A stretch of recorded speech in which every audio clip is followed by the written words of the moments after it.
النهاردة هقدم لكم أول شرح للحلقات اليومية اللي أنا هعملها، اللي هتتقدم في معظم الأوقات غير الحلقات الطويلة اللي كنت عملتها قبل كده، وهشرح لكم الستايل بتاعها.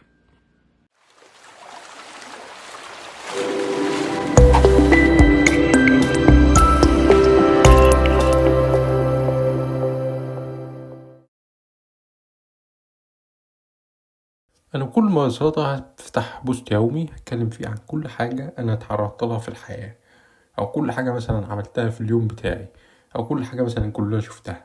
هتكلم في كل أنواع الرياضة، الحياة عموما، كل حاجة، وهتناولها بشكل كوميدي. حصل إيه مثلا في الزمالك، حصل إيه مثلا في أي موضوع تاني.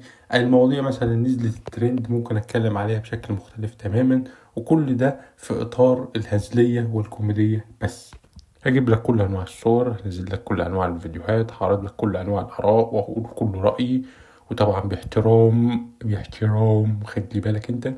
وهعمل كل حاجة في الإطار الكوميدي. ده يبقى بشكل أسهل، إن ده يخليني أتكلم بحرية أكتر وبسهولة أكتر، والفيديوهات تنزل أسرع، وتنزل الفيديوهات كل يوم أحسن مع كل شوية أقعد أعدي الفيديو وأعمل الفيديو وأظبط في الفيديو وأشوف الفيديو وأحط موسيقى للفيديو. ممكن أحط موسيقى في الفيديوهات دي وممكن محطش، ممكن الحاجات تمشي ممكن ما تمشيش، بس في الآخر هيبقى فيه استمرارية وهيبقى فيه تطور أحسن لما كنت بعمل فيديوهات لمواضيع معينة وأتكلم فيها بشكل براحتي. وتاني حاجة إن احنا هنعرف نتكلم في المجالات التانية اللي احنا ما بنتكلمش فيها بشكل أوسع. باختصار يعني إن هنا الطريقة أو الشغل يبقى أحسن ويبقى أسهل ويبقى أكتر مرونة، وده يخلينا نستمر أكتر ونخلي القناة ممكن تكبر أكتر بيكو. من 53 نبدأ ب53,000 وهكذا يعني. وكمان ما ننساش إن احنا برضو مش هنستمر ولا هنقف وقف ولا إن احنا هنبطل الفيديوهات التانية، ولكن في الوقت اللي احنا لازم هنعمل لها تحضير أحسن من اللي احنا بنعمله هيبقى لينا برضو وقت إن احنا نقدم الفيديوهات دي. دايما هتبقى مثلا على يوم الجمعة أو ما شابه أو يوم السبت، فاحنا مش عارفين بقى. احنا بقى هنخططها ونشوف هي هتمشي ازاي.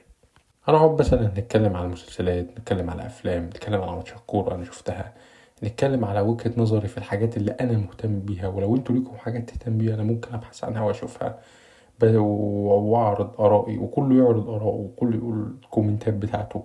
وبس خلاص، هو ده الشرح، هو مفيش أكتر من كده أنا ممكن أقوله. هو هيطلع الفيديو ده قصير وعلى قده، لأن بعد كده هطول الفيديوهات وبعد كده هقول آرائي بشكل بقى صريح. أنا قدامي بالظبط كل الدقايق وكل الإمكانيات إن أنا أعمل لكم الفيديو.